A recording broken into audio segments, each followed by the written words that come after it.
नमस्कार। आप देख रहे हैं स्पेशल कवरेज न्यूज। मैं हूं आपके साथ शिव कुमार मिश्रा। मेरे साथ हैं वरिष्ठ पत्रकार आदरणीय मयूर जानी साहब। स्वागत और अभिनंदन। एक बड़े मुद्दे पर आज हम चर्चा करेंगे। अरावली पूरे देश का मुद्दा था। हरियाणा से शुरू होकर दिल्ली, दिल्ली के रास्ते राजस्थान, राजस्थान के सीधा गुजरात तक इसका मामला था और कई सौ किलोमीटर यानी 700 किलोमीटर का ये पूरा एक एरिया था। इस खबर से पूरे देश की जनता, अकेले अरावली के इलाके की जनता नहीं थी, नोएडा में अलग था, लखनऊ में अलग था, पूरे देश की जनता इस बात पर सड़क पर उतर पड़ी कि अरावली का कुछ बिगड़ने नहीं देंगे। उसके बाद पर्यावरण मंत्री आए, उन्होंने कहा कि हमने 0.019% खनन के लिए खोला। जनता ने कहा खोला क्यों, इतना भी क्यों खोला, ये कब 19% हो जाएगी हम तो समझ ही नहीं पाएंगे। आपको तो पॉइंट हटाने मामला आगे बढ़ जाएगा। लेकिन कल उसी सरकार को अपना आदेश वापस लेना पड़ा है। किसी टीवी चैनल्स में यह खबर नहीं चली। क्यों नहीं चली? क्योंकि सरकार फिर झुक गई और मोदी सरकार झुकना जानती नहीं है, झुकना चाहती नहीं है और हर बार झुकती है। एक बार तो साहब को सामने आके माफी मांगनी पड़ी, लेकिन उसमें 700 लोग शहीद हो चुके थे तो माफी सार्वजनिक मांग ली। यह शुरुआती दौर में था तो पर्यावरण मंत्री ने मांग ली। हालांकि 2 दिन पहले ही वो कह रहे थे ये कांग्रेस के पाप है। लेकिन पाप पिछले 11 साल से आप सत्ता में हो, कब तक कांग्रेस के नाम पर इस देश को गुमराह करने का काम करते रहोगे? अपनी गलती कब स्वीकार करोगे और ये मिथक तोड़ोगे कब? तो मयूर भाई, ये मिथक टूटेगा कैसे? आज अरावली से पूरा देश आहत है। नमस्कार नमस्कार मिश्रा जी, हमारे सभी दर्शकों को भी प्यार भरा नमस्कार। अब ये मिथक जो है ना, वो तो कभी टूटने वाला नहीं है, क्योंकि ये जब तक रहेंगे तब तक कांग्रेस को कोसेंगे, क्योंकि उनके पास और कोई सॉलिड चीज है नहीं जिसके बूते पे वो खड़े होके ये कह सके कि देखिए भाई, हमारे शासन के 11 साल हो चुके हैं और इस 11 साल में हमने कुछ कम से कम इतना ही सही लेकिन कुछ कॉन्क्रीट करके इस देश के लोगों के लिए किया हो, है ना। अब वही सब मुद्दे हैं सर, इस पर तो हम तो रोज बात करते हैं और हम तो करते रहेंगे।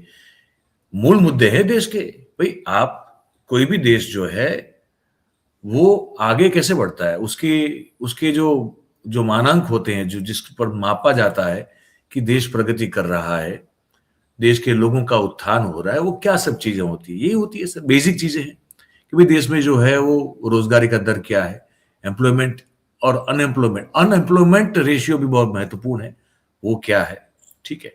स्वरोजगार है तो वो किस तरह से है, कितना है, एमएसएमई किस तरह से काम कर रही है, इंडस्ट्रीज एक दो नहीं सभी किस तरह से काम कर रही है, उसका ग्रोथ क्या है, पॉल्यूशन का वहां पे हम कहाँ पहुंचे हैं, है ना, महंगाई का हाल क्या है, इन्फ्लेशन रेशियो क्या है ना, स्वास्थ्य और शिक्षा का हाल क्या है देश में, किस तरह से उसको अप्रोच किया जा रहा है, जो भी सरकार हो उसके द्वारा। पॉल्यूशन और एनवायरनमेंट दोनों की बात जो है वो भी उसमें आती है। आपकी जो अभिव्यक्ति की आजादी है वहां पे आप किस जगह पे खड़े हैं, फ्रीडम ऑफ प्रेस में किस जगह पे खड़े हैं, ये सब है सर। और फिर एक और चीज है, हैप्पीनेस इंडेक्स भी अब तो है, वो नापा जाता है।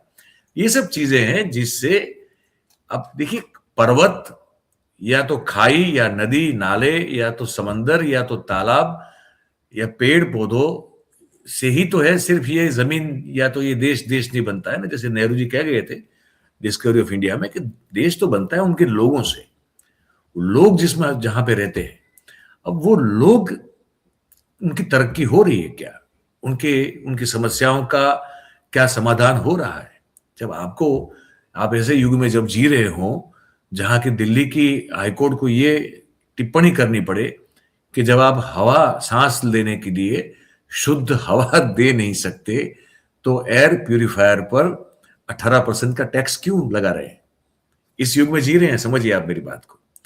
तो इसमें कौन सा, मतलब इस मिथक को छोड़ दे अगर मोदी साहब और शाह साहब, तो क्या चीज है जो उनको बचा सकती है? अभी तो है ना उनके पास के भाई ये सब क्यों हो रहा है, तो वो नेहरू ने गलती कर दी और नेहरू ने ये कर दिया, नेहरू ने वो कर दिया।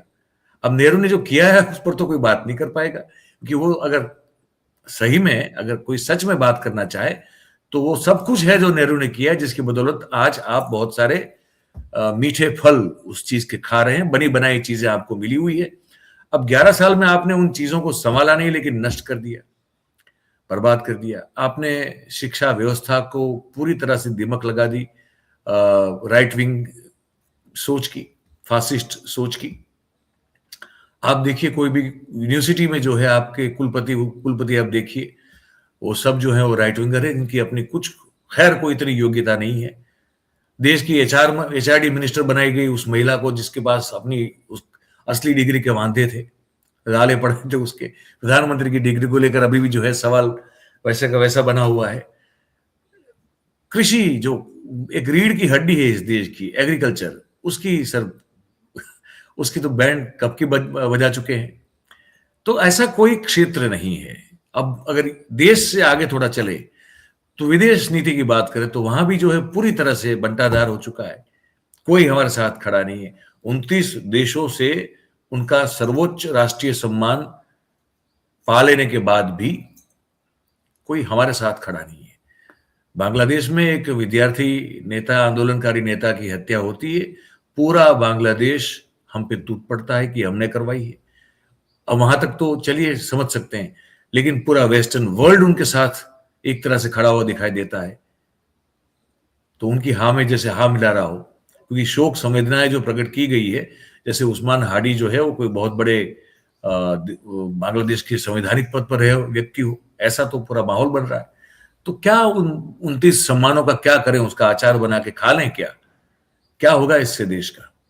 तो कहीं कोई ऐसी जगह नहीं बची है जहां पे आपके पास अपना कह के दिखाने के लिए कुछ हो कि ये हमारी सिद्धि है, ये हमने ये देश के लिए अचीव किया है।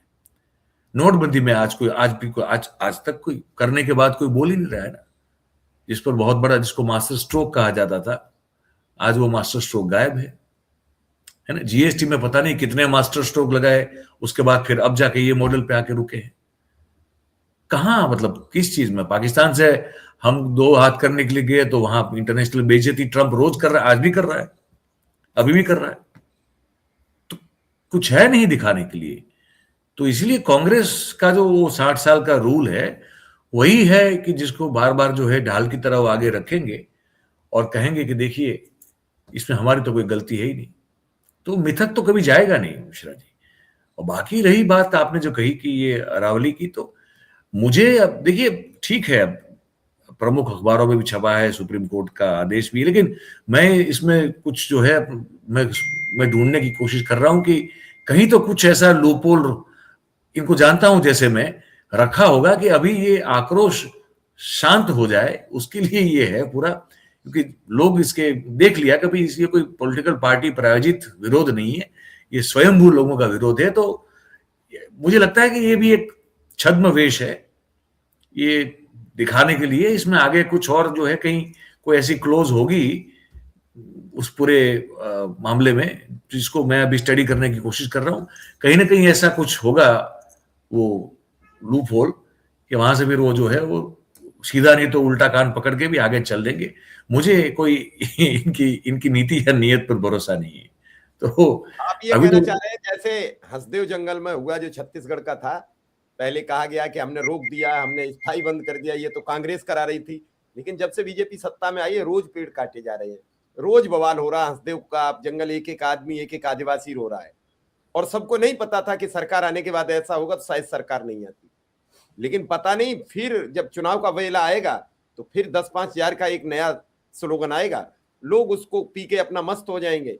और जैसे आज बिहार में हो रहा है कि अब लोग रो रहे हैं कि मेरे आवास पर बुलडोजर चल रहा है, मेरे घर पर बुलडोजर चल रहा है। क्योंकि बिहार में मेरे भाई एक बड़ी परेशानी यह है कि वहां मुसहर आबादी, जो दलितों का टोला है, वो हर गांव में अलग है आज भी। तो वो हमेशा ग्राम समाज की जमीन पर ही बना होगा, और जब ग्राम समाज की जमीन पर बना है तो उतने लोग होशियार थे नहीं, लोगों ने मकान बना लिए। प्रधान ने जहां दे दी, मुखिया ने जहां दे दी, वहां बना लिया। अब बना लिया तो कागज पत्तर तो किसी के पास है नहीं, अब वो बीचों बीच में आ गई है। अब लोगों की निगाह है, तो उन्होंने कहा कैसे खाली होगी, तो अब नया ये प्रोग्राम बुलडोजर आ गया है। लेकिन अरावली पर जिस तरीके से जनता उतरी, गुजरात से लेके हरियाणा तक, वो इन्हें भयभीत तो कर गई। इसीलिए तो ये लेना पड़ा ना। उनको पता चला कि ये कोई पॉलिटिकल स्पॉन्सर्ड विरोध नहीं है, ये स्वयंभू है, लोगों का गुस्सा है। तो उनको लगा कि थोड़ा भारी पड़ सकता है, तो अभी इसलिए ये हम देख रहे हैं कि हम खुश भी हो रहे हैं कि चलिए लोगों की जीत हुई। लेकिन मैं काफी कोशिश हूं इस मामले में। मुझे कभी भरोसा नहीं बैठता कि जो सीधा है, जो दिख रहा है वही सच है। इनके मामले में तो मुझे कभी वो भरोसा नहीं होता। तो जैसे अभी आपको याद है ना, वो जो किसान बैठे थे, जब सुनिए, ये हमारे सामने है सब चीजें। वो जो हमारे किसान बैठे पंजाब के और बाकी सब जगह से आते, और 1 साल 1 महीने के ऊपर बैठे, 700 के ऊपर किसानों की जो है वो जान गई। आप क्या मानते हैं कि जिस उद्देश्य से वो बैठे थे, क्या वो हल हुआ? नहीं हुआ। वो कागजों में ही था उस समय। अभी भी वही है। कहां वो उद्देश्य की प्राप्ति कहां हुई? इतनी शहादतों के बाद भी नहीं हुई। वो हो गया पूरा एक हुआ खेला कि दिल्ली के भीतर अब जाएंगे, और फिर लाल किले पर जाके जो खेला हुआ वो सब प्रायोजित है सर। वो हर चीज, और हर चीज को बदनाम कर दिया गया।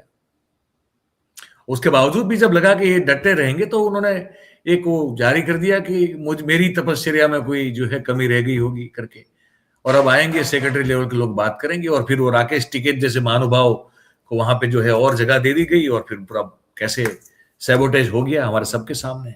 तो 1 साल के ऊपर बैठे हुए, धरना पर बैठे हुए किसानों की 700 किसानों की शहीदी के बावजूद भी अगर ये सरकार उनकी मांगे पूरी नहीं करती है, एडमंट है, जिद्दी है इतनी, तो क्या आपको लगता है कि ये 10-15 दिन के विरोध प्रदर्शन को देखते हुए ये सरकार अपने मंसूबों में जो है वो पीछे हट कर लेगी? मैं ही नहीं मानता। मयूर भाई, आप बहुत नजदीकी से रिपोर्टिंग, आपकी ग्राउंड रिपोर्टिंग रही है हमेशा, और जब तथ्य में घुसते हो तो फिर ये नहीं देखते हो कि अब क्या होगा, तथ्य खोज कर लाते हो।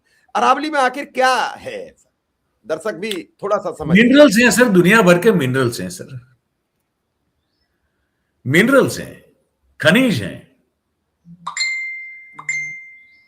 खनिज समृद्ध पूरा इलाका है सर। वो जो 500, 600, 700 किलोमीटर आप कह रहे हैं, पूरा यहाँ गुजरात, हमारे यहाँ से अंबाजी से लेके पूरा हरियाणा तक का पूरा मिनरल से रिच इलाके पूरे सब। और सिर्फ वो पर्वतमाला गिरिमाला नहीं है, उसके आसपास का पूरा जो है पूरा वो सब मिनरल रिच जगह है पूरी। अलग अलग तरह के मिनरल्स हैं, खनिज हैं सर। अब वो चाहिए। अब चाहे हो क्या रहा है सुनिए, अभी दोस्त को बाहर कहीं जगह नहीं मिल रही है, समझे। पहले तो ऐसा था कि मैं आपको हर जगह काम दिला देता था कि मिश्रा जी एक काम करिए, अपन चलते हैं इधर इटली, उधर का वो पोर्ट है वो आपको मिल जाएगा, इजराइल का ये पोर्ट दिला दूंगा, उधर बांग्लादेश में वो ऊर्जा का ठेका दिला दूंगा, वहां ये कर दूंगा, ऑस्ट्रेलिया में ये कर लो, है ना, ये सब कर लो। पहले मैं कर सकता था आपके लिए, अब वो दरवाजे बंद हो गए, मैं आपके लिए कुछ बाहर कर नहीं पा रहा हूं। आप समझे। अब आप मेरे जिगरजान दोस्त हैं, तो वहां मैं कहीं बाहर कुछ कर नहीं पा रहा हूं आपके लिए, तो फिर मैं तो क्या करूंगा, फिर मैं घर में तो दिखूंगा ना पहले कि भाई अब तो यहां चलो, ये तो अपना है, यहां तो कौन रोकेगा। तो यहां तो बंदरबाट हो सकती है ना। ये तो आपने बड़ा महत्वपूर्ण तथ्य उठाया है, इस पर तो अभी तक कोई बात ही नहीं कर रहा था कि बाहर सब कुछ बंद हो गया इसलिए अब देश को खंगाला जाएगा। तो यही तो बात है, और क्या है, यही तो बात है ना। उड़ीसा भी इसी में सम्मिलित माना जाए, छत्तीसगढ़ आप जहां भी देखेंगे सर, आप जहां भी देखिए, आप कोई भी इलाका, आपको लद्दाख को क्यों अब तक जो है वो स्टेटहुड नहीं मिल रहा है, जो वादा किया गया था। जम्मू कश्मीर को अभी स्टेटहुड नहीं मिला सर, वो सरकार चुनी हुई है, वहां स्टेटहुड नहीं है, एलजी का राज चलता है वहां पे। क्यों चलता है भाई? वो लिथियम पाया गया वहां पे बड़ी मात्रा में, अब उसका इलाज किया जाएगा। उड़ीसा में भी जो है, उड़ीसा अपने आप में बड़ी मिनरल रिच जगह है, वो है, हकीकत है। तो क्या करोगे फिर? हमारे कच्छ कच्छ का वो पूरा इलाका जो है मिनरल से भरा पड़ा इलाका है, अब उसका क्या हाल है आप देख लीजिए। अब ये भी कुछ बड़ी जमीन फिर से एक बार दी गई है। अभी हमने हमारे गुजराती चैनल पे कुछ पिछले हफ्ते ही उस पर प्रोग्राम किया है विथ फैक्ट्स एंड फिगर कि कितनी जमीन दे दी गई है, दिलीप भाई ने किया है हमारे। तो अब बाहर, क्योंकि अब बाहर निकलना मुश्किल हो रहा है, सिवा ये हो जाए कि मतलब ये ये जो न्यूक्लियर क्षेत्र में निजीकरण को छूट दे दी गई है कि कचरा आप फैलाओ, साफ हम करेंगे, लेकिन आप आओ, ठीक है। तो उसमें अब ये है कि भाई ट्रम्प साहब ने कोई कंपनी में जो है 50% का शेयर खरीद लिया है, उनके तो कारोबार चलते हैं। और बताया जा रहा है कि कहीं इनके दोस्त और ट्रम्प साहब की कहीं जो है वो राम मिलाई जोड़ी कर दी जाए और फिर जो है वो भारत का न्यूक्लियर क्षेत्र दे दिया जाए कि भैया जान छोड़ो यार, तो मतलब तो पीछे पड़े हो लगातार, यही चाहिए तो ये ले लो, हमको क्या फर्क पड़ता है, हम तो फकीर है, झोला उठा के चले जाएंगे, हमको क्या फर्क पड़ता है। भारत की जनता जाने, भारत की जनता जाने। जिसका जिसको देखना है देखे फिर। लेकिन ये क्या है यार कि बाहर निकल नहीं सकते। अब हमारे प्रधानमंत्री भी तो कहीं बाहर नहीं जा सकते ना, देखो कोई देश बचा नहीं अब। नहीं बचा है, अरे ऐसा थोड़ी, वो तो बार बार कहीं जाना चाहेंगे लेकिन निकल नहीं पा रहे हैं ना। वो है कि कहीं ट्रंप पहुंच गया तो फिर वो वही बेइज्जती अभी 3 दिन पहले की थी फिर से कि मैंने रोका भारत पाकिस्तान का युद्ध। वहां ना चू निकलती है ना चा निकलती है। तो बाहर बेचारे जा नहीं पा रहे हैं, घर में अभी ही तो चाइना भी कुछ कह रहा है बार बार।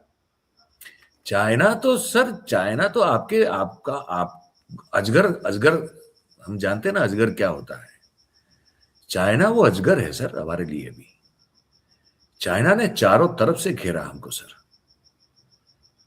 मतलब पाकिस्तान में तो ऑब्वियसली तो अमेरिकन सेनेट में रिपोर्ट पेश हो चुकी है कि चीन ने पाकिस्तान को प्रॉक्सी बना के हमारे खिलाफ ये ऑपरेशन सिंदूर में लड़ाई लड़ी है। तो वो तो रिपोर्ट कहता है, वो उस रिपोर्ट में लिखा हुआ है।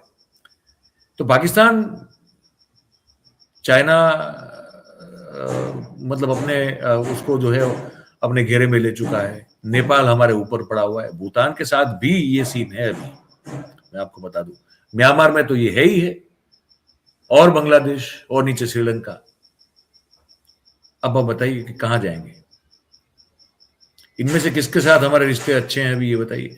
भूटान गए थे ऑपरेशन सिंदूर के दूसरे दिन, ये अपने दिल्ली पर जो बम, अच्छा उसको तो कोई याद नहीं कर रहा। अभी दिल्ली में जो धमाका हुआ वो पूरा गायब है महाराज।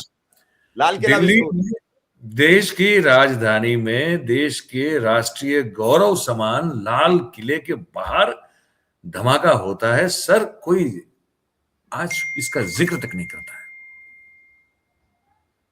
कौन है जो बता दे उसके बारे में बात कर रहा है? कोई नहीं। और हुआ धमाका, दूसरे दिन भूटान गए। पर वहीं कहीं भी जो दाल गलनी चाहिए ना वो नहीं गल रही है। वो जो न्यूजीलैंड के साथ अभी ढोल पीटे जा रहे हैं कि फ्री एफटीए कर दिया, फ्री ट्रेड एग्रीमेंट कर दिया, और वहां की जो पार्टी है न्यूजीलैंड फर्स्ट, वहां उन लोगों के आप ट्वीट देखिए, वो इसके बिल्कुल विरोध में है। उन्होंने कहा कि डेयरी प्रोडक्ट तो हमारा मेन धंधा है, अगर वो आप नहीं जगा दोगे तो हमको इससे क्या लेना देना है। अब तो तुम तो तुम्हारे लोग यहाँ पे भेजोगे, यहाँ इतना वस्ती विस्फोट है कि वहां तो रशिया के रोडों की सफाई के लिए हम लोग यहाँ से लोग भेज रहे हैं अभी। अब रशिया यहां सफाई कोई ठीक से कर नहीं रहा, लेकिन रशिया के रोड साफ करेंगे जाके। ये हजारों लोग चले गए भाई रशिया।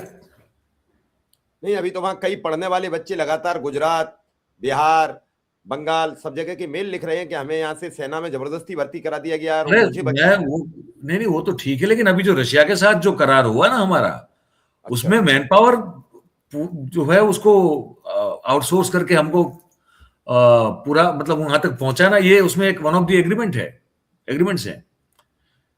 तो ये पता है ना आपको, नहीं पता है? नहीं, मुझे नहीं पता। मैं हाँ तो अरे भाई साहब फिर, अरे हमारे साथ वो एग्रीमेंट है, उसमें बाबा रामदेव का भी रोल है। क्या बात कर रहे हैं सर? अच्छा। तो लाइव कुश्ती इसीलिए तो नहीं हुई अमर उजाला के मंच पर। वो तो बड़ा गजब का मामला था वो, मैंने बाबा की सांसें फूल गई। वो एक बेचारा कोई, अब वो कोई एंकर था या पता नहीं कौन था, वो अमर हाँ, उजाला एंकर वाले ही था, प्रोग्राम में। एंकर ही था, एंकर ही था। लेकिन मुझे लगता उसने है शायद जोरदार जोरदार पेच दिखाए। जोरदार पेश दिखाया। अरे बाबा को चित कर दिया, भाई साहब क्या बात कर रहे हैं। और बाबा उस भ्रम में थे कि मतलब कि वो तो छा जाएंगे और पछाड़ देंगे, और उसी तरह से मतलब उस व्यक्ति को नीचा दिखाने और अपनी पेज बाहुबल बनाने। को श्रेष्ठता उसकी दिखाने के लिए उन्होंने अचानक ही हमला बोल दिया उस पे, ऐसा कोई था नहीं। और वो जो पहलवान खड़ा था वो शायद पत्रकार हो, तो मुझे बड़ा आनंद होगा कि वो पत्रकार अगर पत्रकार ही होता है, है पत्रकार ही है वो। बड़ी बात है। वो बेचारा तैयार भी नहीं था, लेकिन बाबा ने जो है वो बंदर वाला जंप लगाया और ये सब ये करने लगे। उसने जो है बाबा को चारों खाने चित कर दिया। और ये सब मामला 1-1.5 मिनट का है, लेकिन उसमें बाबा की सांसें फूल गई। अगर आप वो वीडियो देखो ठीक से, जो अब श्वास पर, अपने श्वासोच्छ्वास पे जो इतना काबू रखने की जो वाहियात वार्ता करने वाला व्यक्ति है, उसकी इस 1.5 मिनट के दंगल में सांसें फूल गई। और वो जो पहलवान जो हमारा पत्रकार खड़ा था, उसके माथे पे शिकन तक नहीं है। वो वो दिन भर सांसें सांसें लोगों को शुद्ध देते हैं, आप वाहियात बता रहे हैं। अब तो वही हुआ ना, अगर 1.5 मिनट के दंगल में अगर मेरी सांस फूल जाए, तो फिर वो किस काम का योग और किस काम की वो योग क्रिया है, बताइए मुझे। तो मैं नहीं अब कह रहा जब हूं ना, वो वीडियो वीडियो में दिख रहा है वो।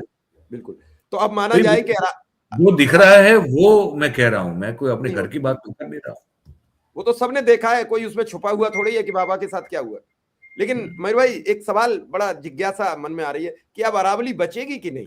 क्या लग रहा है आपको, बच जाएगी फिलहाल? सर देखिए, वो लिखा, ट्रक के पीछे लिखा होता ना कि बुरी नजर वाले तेरा मुंह काला।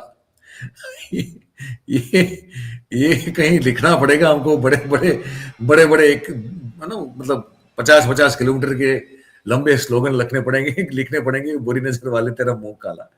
वरना सर मुझे बड़ा भरोसा नहीं है कुछ कि बचेगा। कैसे भी करके खा जाएंगे खाना कोई। है। हाँ, खा जाएंगे। ठीक है, अभी है सुप्रीम कोर्ट का एक आदेश हमारे सामने है, निर्णय हमारे सामने है, सब है। उसका बहुत सम्मान करते हैं, बहुत अच्छी बात है, दिल को अच्छा लगा। लेकिन क्या आगे ये बाज आएंगे, आपने ये पूछा, तो मैं कह रहा हूं कि नहीं, मुझे नहीं लगता कि इससे बाज आएंगे। कुछ भी करेंगे, तिकड़म बिकड़म जो भी करेंगे लेकिन नजर तो उसी पे गड़ी है सर। कुछ न कुछ जोल किया जाएगा, कुछ जुगाड़ किया जाएगा। चलिए, आपने बड़ी जिम्मेदारी से बता दिया कि सब कुछ ठीक नहीं है। जैसे कह नहीं देते हैं कि अब उसका वक्त गड़बड़ है तो गाय की पूजा करा दो, अब उसका वक्त गड़बड़ है तो उसे कुछ देवी कथा भागवत सुनवा दो। तो अब सब कुछ ठीक नहीं है, तय जनता को करना है कि कब तक इन्हें ढोना है और कब तक इन्हें चलाना है। फिलहाल मयूर भाई का बहुत बहुत आभार, बहुत बहुत धन्यवाद। Thank you.